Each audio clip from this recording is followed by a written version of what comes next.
Hello,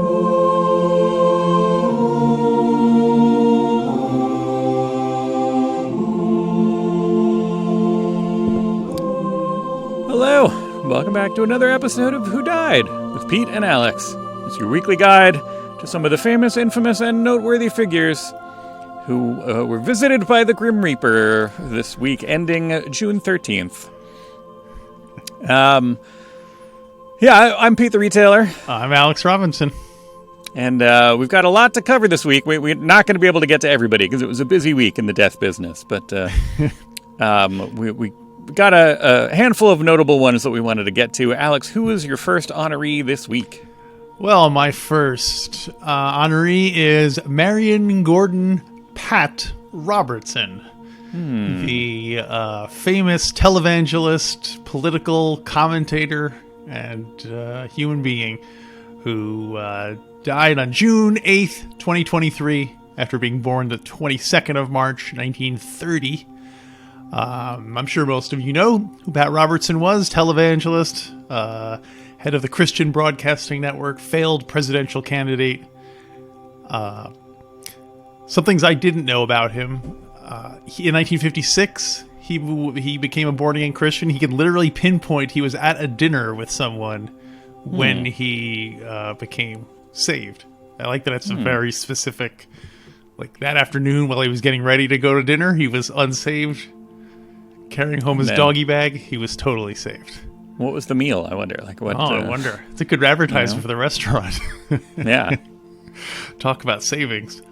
The 700 Club. I'm sure we've all heard of that. Right. His television program. It was called that because in his early days, when they were, he owned a TV station and they needed money. They did like a fundraising thing and they needed $700 to get 700 people to donate $10. And it was a success, and they kept the name of the 700 because that's the number of people they needed to... Eventually, way more than 700 people. Yes, or at least they were giving much more. There was, 700 giving millions. Now, you say we've all heard of that, but I wonder how... Good question. It kind of an artifact of the way that TV was, the TV landscape at the time. I've had a conversation with friends of mine who have older kids who are like, it's weird that they're not going to have any time where there's nothing better to do than just sit around and watch Bewitched, because there's always something, even if all they have to do is watch TV, there's going to be something better that they can, better, quote unquote, not to take anything away from Bewitched, but there were times where it's just like, all right, I have to choose from whatever's on because this is what I'm doing right now.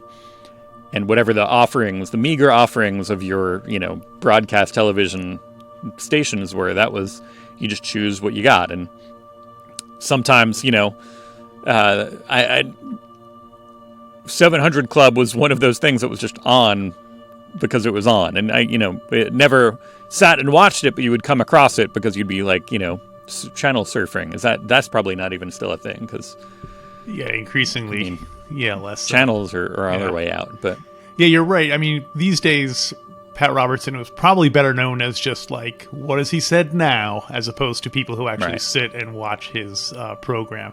Of course, famously he attacked homosexuals, he attacked feminists, Muslims, Hindus, Buddhists. He was a all around equal opportunity disparager of other people. After 9/11, he and Jerry Falwell blamed it on pagans, abortionists, gays, and lesbians. The Haiti earthquake he attributed to the fact that Haitians had made a deal with the devil, and this was now the price they were paying, and so on and so on and so on. He's almost more like a living clickbait. Was a living clickbait article rather than an actual person. I saw a meme going around that because he passed away during June, there's a meme going around with rainbow letters that said Pride, and it was like an acronym. It's like Pat Robertson is dead, everyone. Like PRIDE. Yes. He truly is. And so, I guess that's probably about all we need to say about Pat Robertson, except... notable. We're getting into an interesting, Inevitably, we'd be dealing with people who whose morals we find questionable. Yes, and who's we're. It's notable that they are gone, and yet we're not necessarily, not in any case, not by any means celebrating their life. We're just noting. Yes, noting their passing. Their what they did while they were here. Yes. What was that? You have more to say about Mr. Robertson? The late Reverend Robertson? Well, one thing that was noticeable in the 90s, he got interested in horse racing. And bought a racehorse. I wasn't sure where that was going, but okay. Bought a racehorse for $520,000. Just the way Jesus would have, just the way Jesus beseeched his followers to invest in horse racing. So glad that worked out for him. Who's your first honoree today, Pete? Well, similar lines. I wanted to mark the passing of someone whose achievements we're not going to celebrate, and who I saw some people celebrating the passing of, not their achievements, but the moving on from this plane of existence of one Silvio Berlusconi. Now, I am not an expert by any means in Italian politics, despite that being making up a large chunk of my heritage. I don't necessarily keep up with the day-to-day goings-on. It's hard enough to keep up with what's going on here. With those clowns in Congress, am I right? What a bunch of clowns. But, yes, he was a unique figure. It's kind of, in a way, kind of a proto, like, you could track the evolution from the kind of larger-than-life, character-rich people. The magnate who becomes kind of an impresario and then works his way into politics, which I feel like we didn't have, maybe we used to have more of a long time ago when everything was smaller. And then as the media landscape expanded and all kinds of other stuff, I don't know, I don't, now we're in the midst of it. He was kind of like almost a proto-Trump, it seems like, in some ways, although his policies were less kind of populist and extremist at the get-go. I think eventually he kind of veered that way when he saw how popular it was. But familiar. Yeah, he was a media mogul who owned the largest broadcasting company in the country. Like, there were some shady deals that legal wrangling in order to do that basically jumped in on. There's a lot of similar to when the Soviet Union collapsed and people kind of jumped in on, wasn't in the mindset of a lot of people that like, oh, now we can have a business that does this, and other people jumped in. They're like, okay, I'm selling all the blue jeans now, or the gas. Like, why would somebody be able to own gas? Well, now, he through some shady dealings, amassed a large fortune. In the 5 years leading up to 1983, got 113 billion Italian lira from somewhere. Funding sources are still unknown. A complex system of holding companies. There have been investigations by it's gone under legal scrutiny and nobody's exactly sure what's going on, which has also led to some questions about where his allegiances lay. I don't know. Lie? But it's Berlusconi, probably lie, right? And he kept those he kept his media broadcasting thing as he got more popular and got involved in politics. And even when he was prime minister, still kind of, he said, yeah, I'm going to sell off all my assets in media, so it's not an unfair advantage, but never did. He also just made some, horrible decisions, kind of did a lot of, was known for a lot of kind of sexist, especially sexist, and then racist and homophobic remarks from time to time, and, was always like, hey, I'm just kidding. I was just a joke. Like, what? And you know, let me this is a fine place to put my soapboxery, but it's always just like, you know, the people who say like, well, I don't understand why you're upset if I'm just making a joke about that. It's not that you're making a joke; it's that you think that that's a joke. The fact that you find that funny is the part that's upsetting. Yeah. And he was made all kinds of like, you know, that you're in for. You know that you probably didn't live your best life when there's a section of a whole different, not only a section of your Wikipedia page, there's a whole separate Wikipedia page for controversies surrounding Silvio Berlusconi. So it's a link to, you know, it's like it's a different level, let's say, of actor when it's like filmography links to click here to see films of Harrison Ford or whatever, you know. And same thing for like controversies. You click on that section of his personal Wikipedia page and it goes to click see controversy surrounding Silvio Berlusconi. It's a whole separate page that requires its whole separate thing. That's how you know you've made it. You might not have nailed the audition there. But kind of set a prototype for a lot of you know. I feel like then in the wake of Berlusconi comes your Boris Johnson, then your Donald Trump, and all these kind of goofs who have just wrought havoc with the world. I don't know. Yeah, not to get too overtly political in the morning, but that's what this is about. I've seen also people referring to Mussolini when mentioning him. Right. And, he almost seems like a kind of missing link between Mussolini and like your modern right. rich political person. So it's quite a legacy. Yeah. And he had, you know, praise for, again, I don't know anything about Italian politics, but, you know, maybe this is filtered through my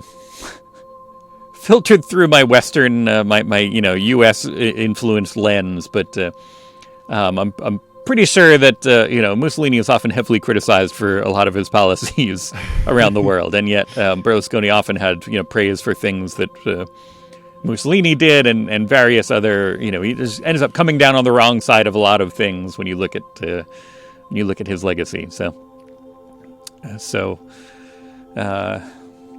long, Silvio Berlusconi. Ciao, Silvio Berlusconi.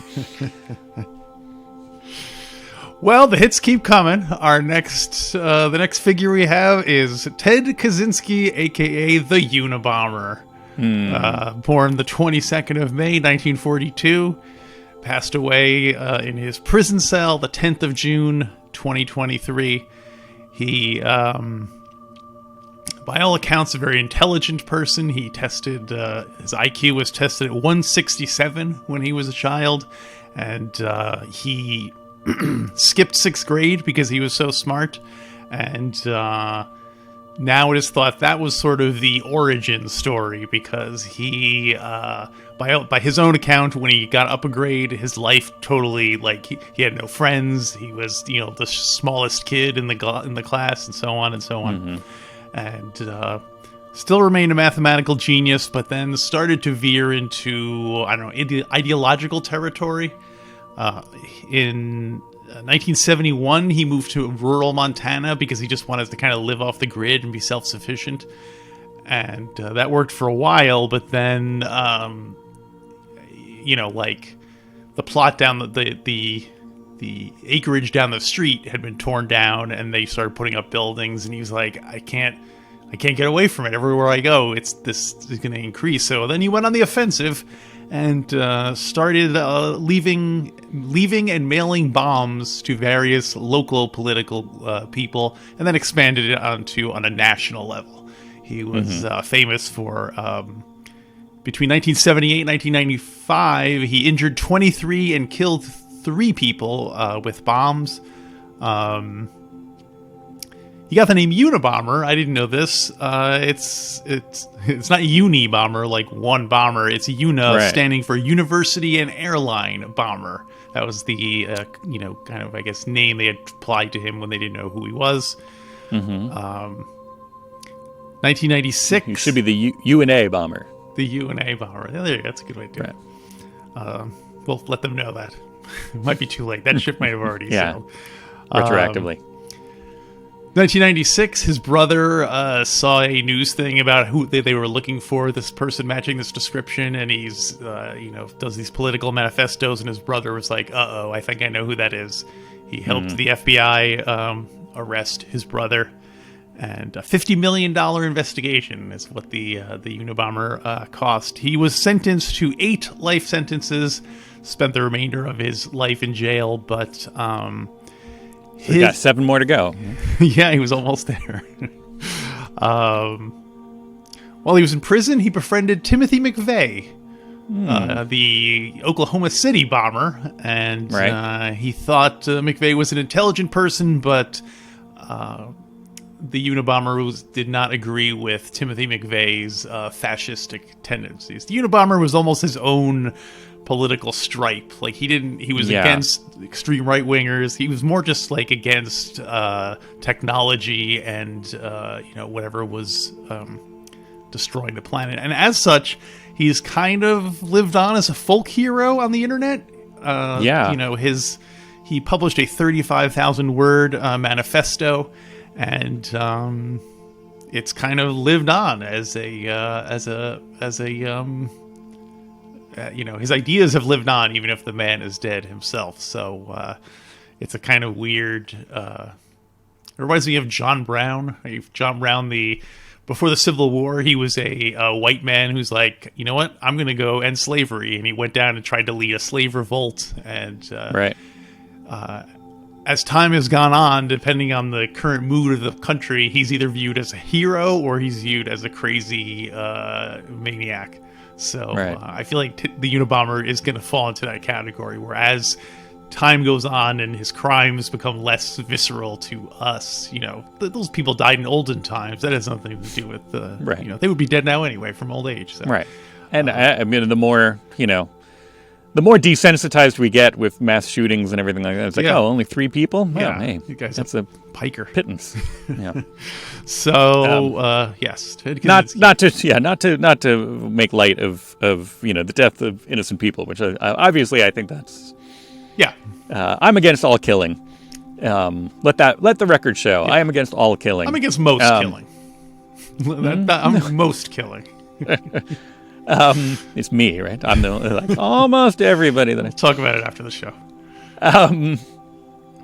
But I was surprised to see how much I forgot what where I saw the kind of the news thing, maybe in a social media feed, which I do a lot less often these days. But when I saw the news story and I clicked on it and it was a thing, and interesting to see how many of the comments were supportive of the Unabomber. They were all like, oh, but like he was right, like, oh, R.I.P. Uncle Ted or stuff like that. It was just like, oh, okay, I didn't know that's where we're at. Yeah. There are some things I'm sure in his, there are some ideas that hold true. That doesn't mean that we can't. I don't think it's a good idea by any means to hold up somebody like that as a hero, despite some of their ideas being worth revisiting. Yeah. When they took it on, people were hurt and injured, in a non-direct, it wasn't like, oh, I'm angry at these people, so I'm going to take it out on them. It was like, I'm angry at society, therefore I'm going to, bomb a university for teaching this or something, it was indirect, and the people were truly innocent. There's not people who had directly harmed him, so you can't even make an argument. Again, like I said, I'm against all killing, so even that argument I wouldn't be in for it. But definitely, he was definitely an ends justifies the means type of guy. If you can't make an omelet without breaking a few eggs, sort of mentality. Well, who's our next quote unquote honoree? Well, this is somebody I'm going to jump into people who we do actually want to honor here. And we have to mark the passing on June 12th. We mark the passing at 93 years old of John Romita Sr. Wow, 93. Not the original artist of Spider-Man. That was, of course, Steve Ditko, who co-created the character with Stan Lee. But possibly with some input from Jack Kirby, but let's not open that box of worms. Box of worms? But the... Back to the Unabomber. Yeah, but definitely the one who kind of became most well associated with Spider-Man. The artist who kind of defined the look of Spider-Man over the years. Yeah, I would say he took over the iconic Spider-Man. His was the iconic Spider-Man. Yeah, and like intentionally so. So as you know, but listeners might not know. Spider-Man was created. Stan Lee, Steve Ditko. Steve Ditko was perhaps more on the Unabomber side of things, a little reclusive, and had his own ideas, and just kind of like more or less wandered off one day. And left the book about 3 years in or so, maybe a little more, less. I'm not sure my timeline, but then that's all right. John Romita had been doing. He had worked for Marvel's predecessors, for like Timely and Atlas, and done freelance work. And he was actually at DC for a while doing romance comics for a number of years in the 50s or early 60s.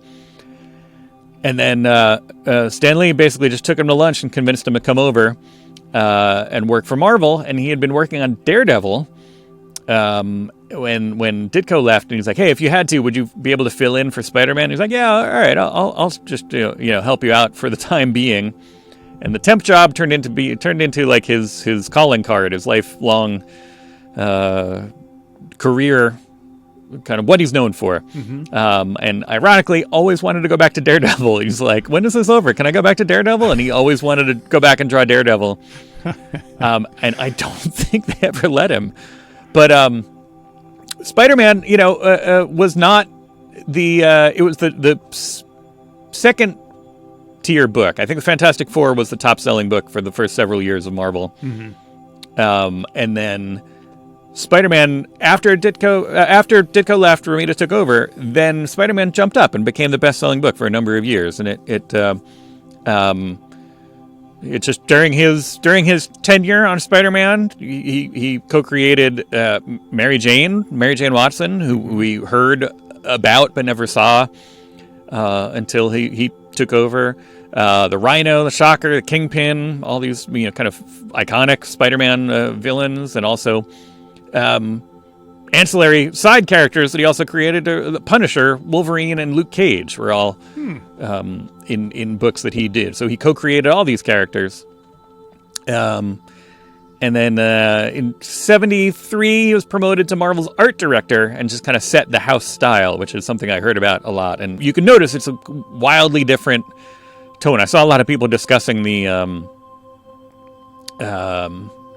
kind of Spider-Man under Ditko was like more weird and innovative, and it had more kind of rough edges. And John Romita kind of, it's almost like Spidey signed to a major label. You know what I mean? Yeah, that's a good analogy. He kind of filed it down a little bit, and he was the producer of their album that kind of filed down those rough edges and made it a little more palatable for the masses at large, and brought a lot of that romance comic sensibility to it, which then really worked in Spider-Man's favor in terms of what made Spider-Man and Marvel Comics in general at the time kind of more popular was the human story behind a lot of the heroes. Yeah. And bringing that romance book element to the art of, and the Marvel style, it's the plotting, the layout. There's a famous thing going around right now where there's the famous issue with Spider-Man is kind of reacting to Gwen Stacy's death, and Mary Jane is kind of trying to talk to him about it, and Gil Kane had originally done the breakdowns and had laid out the panels in a more kind of action comic way. The last, for the most part, it's laid out normally in the last couple of panels, and it ends with this kind of dramatic, swooping in hug.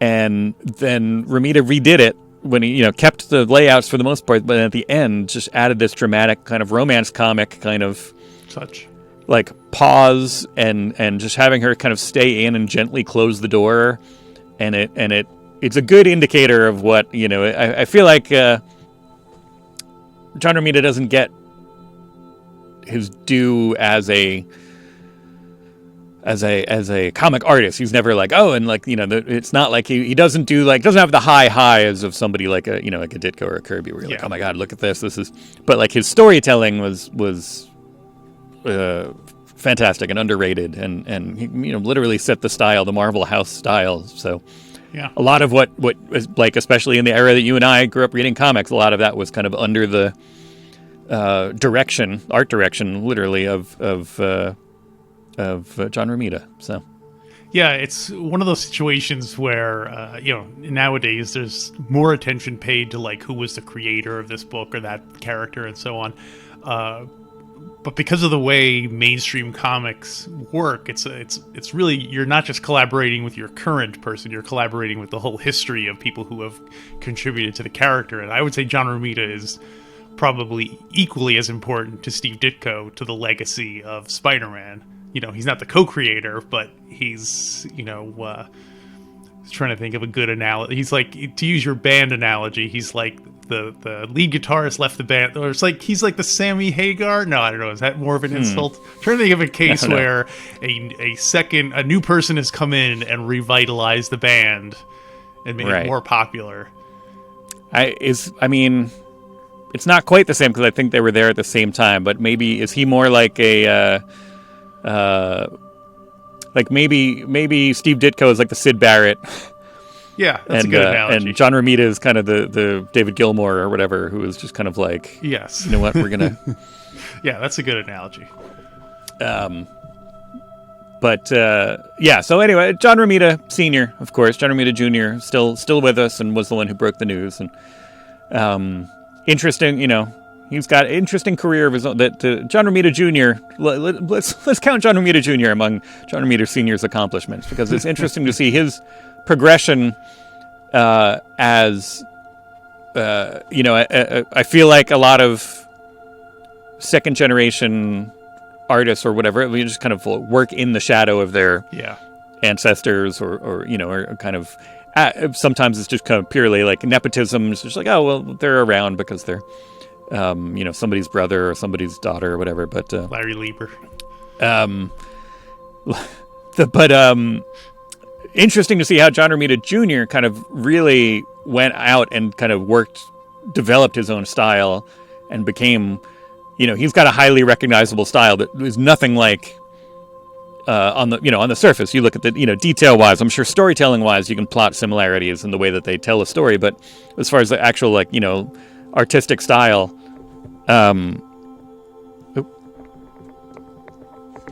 sorry, I just stepped on my headphone cord. But as far as the actual artistic style, John Romita Jr. really went and kind of carved a new lane for himself, and is, if anything, I would say I can more easily identify John Romita Jr.'s art than I could John Romita Sr.'s art, because so much of the Marvel style is like in the trying to ape John Romita Sr.'s style. So it's like, oh, it's just generic Marvel stuff where you get, you know, like it's Ross Andrew or Mike Pollard or a number of people who worked on Spider-Man in the 70s. Oh, who was, anyway, that's not there was somebody who did the, I forgot who it was, but there's somebody who basically did like the 2 issues between the famous, like the Kraven storyline in Spider-Man and then Todd McFarlane taking over. There's like 2 or 3 issues, and it's just like, sorry, my guy. Like, you're just like, you're going to be that niche kind of like. He's the George Lazenby of Spider-Man. Yes, exactly.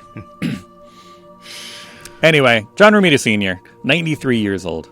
Goodbye, funny books, man. Well, I also want to say goodbye, funny man, to Pasquale Vito Caputo, better known by his stage name, Pat Cooper. He was a stand-up comedian of the old school. Started off in the 60s in nightclubs. Worked in Atlantic City, Vegas, when those places were, you know, Vegas and Atlantic City. Not respectively, but he was kind of I know Joe Dater, our correspondent Joe Dater, got angry when someone compared him to Don Rickles, but that's the closest thing I can think of that anyone would be familiar with. He was kind of a loud, brash, insulting type of guy.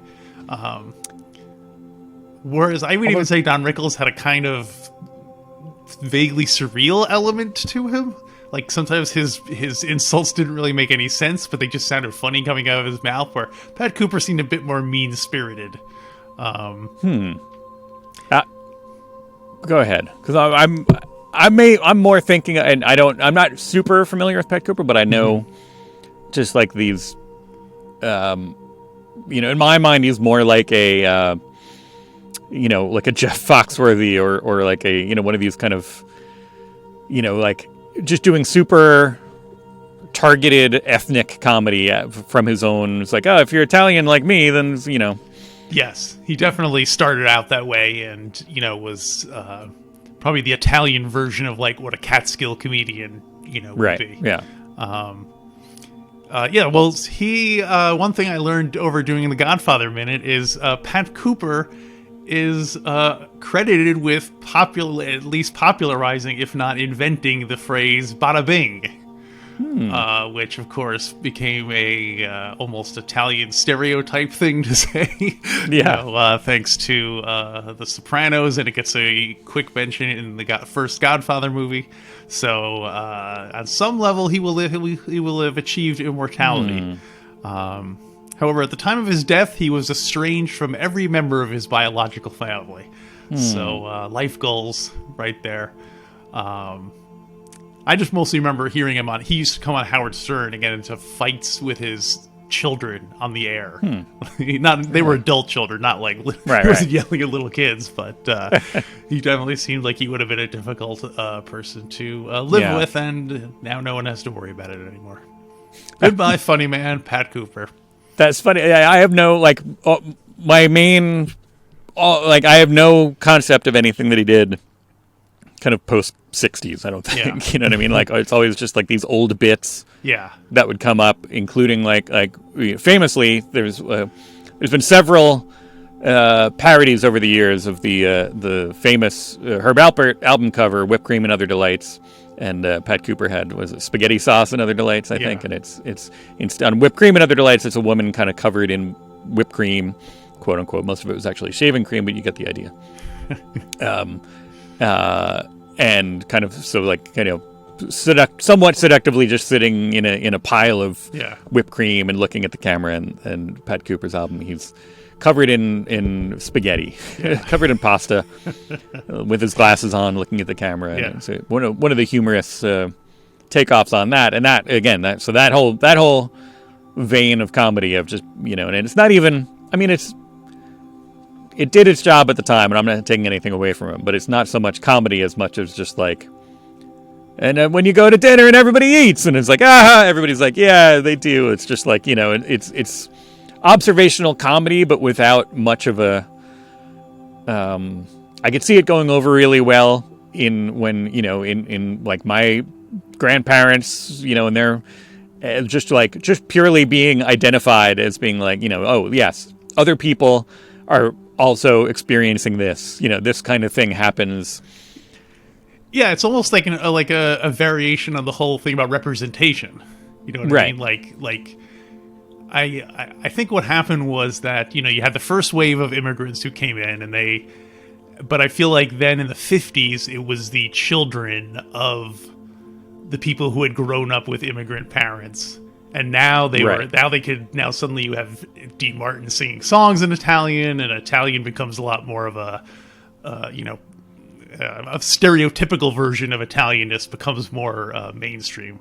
So, so it's it's almost like people were reacting not because they were especially funny, but because no one else had ever publicly mentioned this stuff that all people who lived in that world knew, but now they're seeing it, reflected back at them. You can go buy an album and somebody's talking about, Although to us nowadays, it just seems like, but that's probably true for 90% of comedy. Does not age beyond the. The 20 years expiration date, if that much. So, well, who's our next person? Assuming it is a person. I want to close it out with Roger Payne. Roger Payne. Roger Payne passed away on June 10th, 2023, at the age of 88. He was an American biologist, environmentalist, and record producer. That's an odd combination. Yeah. But it's because he's most famous for his 1967 discovery with his collaborator, Scott McVeigh, of whale songs among humpback whales. And his released some of his recordings of humpback whales in 1970 as an LP called Songs of the Humpback Whale, which took the world by storm. Still the best-selling nature sound recording of all time. It's unlikely to be beaten now. I had no idea. I mean, I don't know. Streams, maybe. Well, not streams in terms of like listening to the sound of a stream, but listening. The whales. How does Sounds of the Humpback Whale do on Spotify? I don't know. But he had his origins in other terrestrial creatures who use like bats and other animals who kind of do either echolocation or communicate with sounds, and then just transitioned to whales because it was kind of if I can mix my Star Trek metaphors, it was kind of an undiscovered country of sorts as far as it was understudied kind of creatures, and he kind of went and unearthed this whole kind of this complicated system of sounds and communication that they use, and really brought a lot to light, and that in turn kind of helped the world kind of think of whales differently to a certain extent. They kind of it kind of spurred the Save the Whales movement into action, because I think a lot of people were just the way that most people don't have a lot of compassion for fish, and they just assume they were like fish and they don't have any feelings. And but then once you learn that they kind of create this, they have a language of sorts, and they have they communicate in complicated patterns, and all this stuff kind of helped people reconsider that, and helped bring about a more or less global ban on whaling. His in 1977, so this is 7 years after the album came out. Living on those whale bucks. Yeah, really. I was gonna joke that it was like almost like he could have kind of kept coming out with like the remix and part 2, but he did a couple of ones like that where they did come out with like a remix basically of like whale songs set with like some kind of easy listening music kind of behind it to make it a little more palatable perhaps but anyway, they just keep lowering the whale sounds and increasing the music behind it, right, until eventually he's just releasing music albums. I think somebody should totally make a dubstep whale songs album. I'd stream that. I bet it has to be out there. Could be. Yeah. Well, here's where it is. In 1977, some of his recordings of whales were included in the Voyager Golden Record, which is on the Voyager spacecraft, which is the first human man-made things to leave the solar system. So somewhere out there in the void beyond our solar system are some of these recordings of whales. I hope that doesn't come back to bite us. Right. Well, that's so Star Trek 4, The Voyage Home. The whale songs that you hear are from his recordings. And kind of tied in with his message, and was definitely, he definitely influenced that whole narrative. So throughout his life, it was just not only a conservationist, environmentalist, and 5 days, literally 5 days before his death, so last week, more or less, he published an essay in Time magazine calling for a new conservation movement. And he said, as my time runs out, I am possessed with the hope that humans worldwide are smart enough and adaptable enough to put the saving of other species where it belongs at the top of the list of our most important jobs. I believe that science can help us survive our folly. And that's an important, so compare and contrast, Unabomber running away from technological advancements and because of what they're doing. And this, I'm not going to say that Roger Payne is, dissimilar amount of being upset with where we're going, where things are, but saying like, hey, we have to adjust, and science can help us do that, which is something that I feel like a lot of people see where we're going, see climate change, and be like, oh, we have to backtrack, but we can make scientific advancements to help, but we need to actually address it. And I think that's part of what Roger Payne was saying in this, and so I appreciate that sentiment and wanted to kind of mark that in this week's episode. Yeah, it's crazy to think that as like relatively recently, in a historical sense, we had no idea that whales sang songs. You know what I mean? Yeah. Like, that's just, so it just makes you wonder, what don't we know still that 50 years from now people are going to be like, can you believe in 2023 they thought that,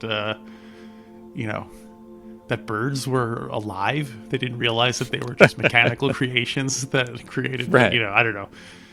I'm not literally birds saying aren't that. I'm not trying to spread conspiracy theories about these fake birds out there, but do you really look at them though? Anyway, goodbye, like whale we said, man. there's a lot of people that we weren't able to get to that we should, there's a big busy week. So much so, sorry for the late release. That had nothing to do with the volume of passers on, but it was just our scheduling wise. Hopefully you're still sticking with us. We should have a new episode up closer to its regular time slot on Wednesday this week. But hopefully you're enjoying these, and hopefully you stick with us here on Who Died?